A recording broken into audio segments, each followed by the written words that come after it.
Karen Fricker, so Carly. It's Fringe time, Carly Mega, it's theater Christmas already. And we have, what, 158 productions to choose from. Amy Lee and Heather Moriarty's in Morrow and JASP, Save the Date, playing at the Toronto Fringe Festival, courtesy Toronto Fringe Festival. Women of the Portrayed by Anishinaabe writer Frances Kangan from Winnipeg won the Fringe Best New Play contests, courtesy Toronto Fringe Festival. Upstream Downtown by Morgan Johnson and Alexander Simpson is about salmon and humans finding a home in Toronto, courtesy Toronto Fringe Festival. Carmilla at the Toronto Fringe is an adaptation of the 1870s vampire novella of the same name, courtesy Toronto Fringe. KF Theatre. Santa is very generous. I think for many people looking at the list of shows can be overwhelming. How to choose? What's your strategy? CM, it's a lot, it's true. I typically look for familiar names at first. Then I take another scan for out-of-town productions with some reviews under their belt. Then once more for outliers with really snappy descriptions. My Fringe program is usually in pieces by the end of the festival. What about you? KF, very similar. I'm also always looking around at other people's tips, and doing serious eavesdropping in the lines for shows. I love Fringe because it still is a powerful word-of-mouth event. Article continued below. CM, excellent points, it's important not to overplan. You never know what's going to take off and be the next Kim's Convenience. KF, so let's get into it. In terms of exciting familiar names in the program, what jumped out at you? CM, well, they're practically Fringe royalty at this point, the clown duo Morrow and JASP, aka Heather Moriarty and Amy Lee, are back with a new show, once again directed by Byron LaViolette. Morrow and JASP, Save the Date.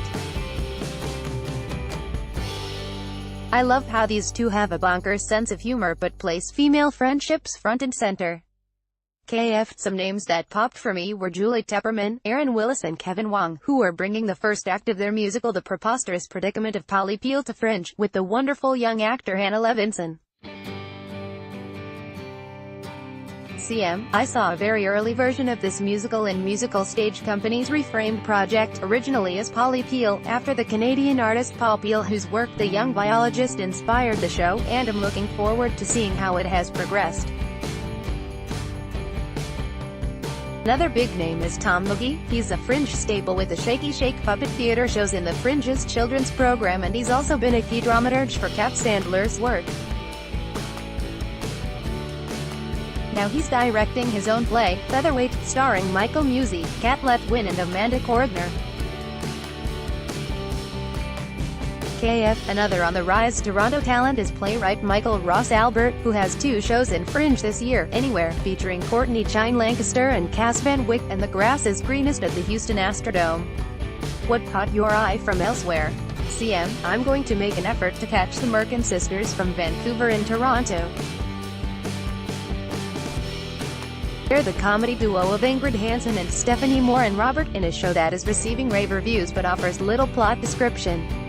The Fringe program describes it as RuPaul meets David Lynch, which pretty much sold me. Article continued below. WKF, I am interested in the burlesque cabaret dream play Josephine, about the groundbreaking entertainer Josephine Baker, which has awards and great reviews from the States. And I'm also interested in performers who thrive on the Fringe circuit.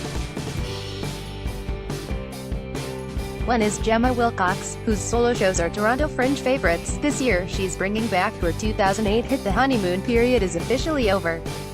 Some friends tipped me off to Brooklyn-based Martin Dockery, a storyteller they say is mesmerizing. This year he has two shows in the Fringe, The Bike Trip and Inescapable.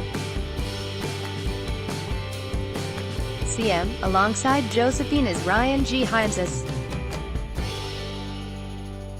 Hines is an established cabaret favorite, and Botting is best known as an improviser and comedian but has shown off her dramatic skills in shows like Jessica Moss's Cam Baby.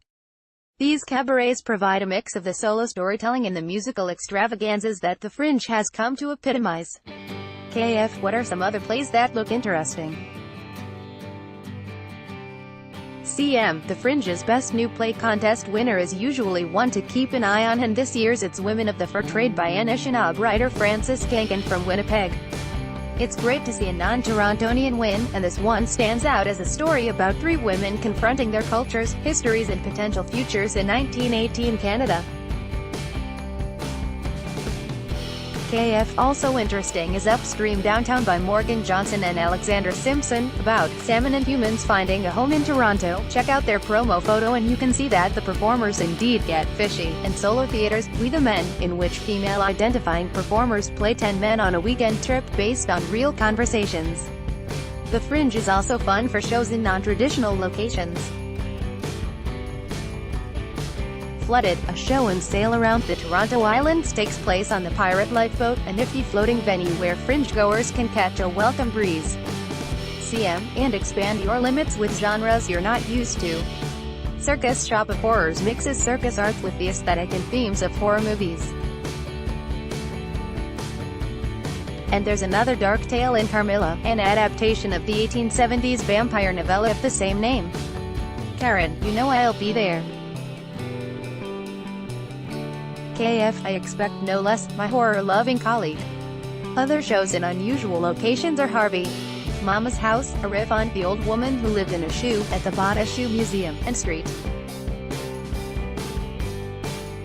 Peon of the People, in which the audience joins a parking enforcement officer on her beat.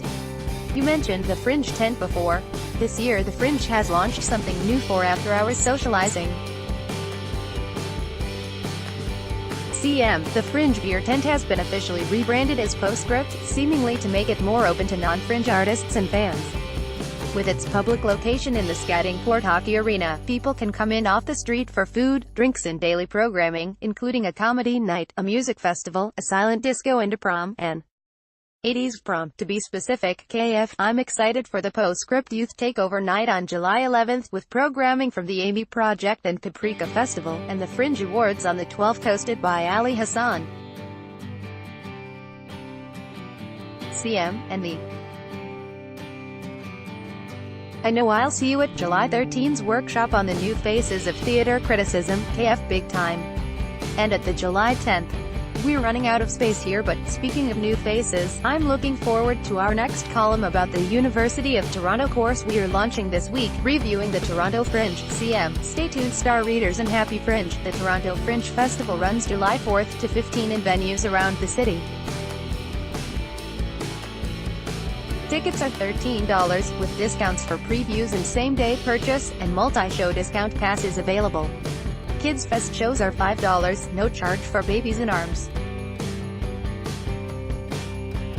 See Fringe at Toronto.com or call 416-966-1062. The festival box office is at 707 Dundas Street. Karen Fricker and Carly Mag are Toronto-based theatre critics and freelance contributors for The Star. Follow them on Twitter, at Karen Fricker2 and at Radio Maga.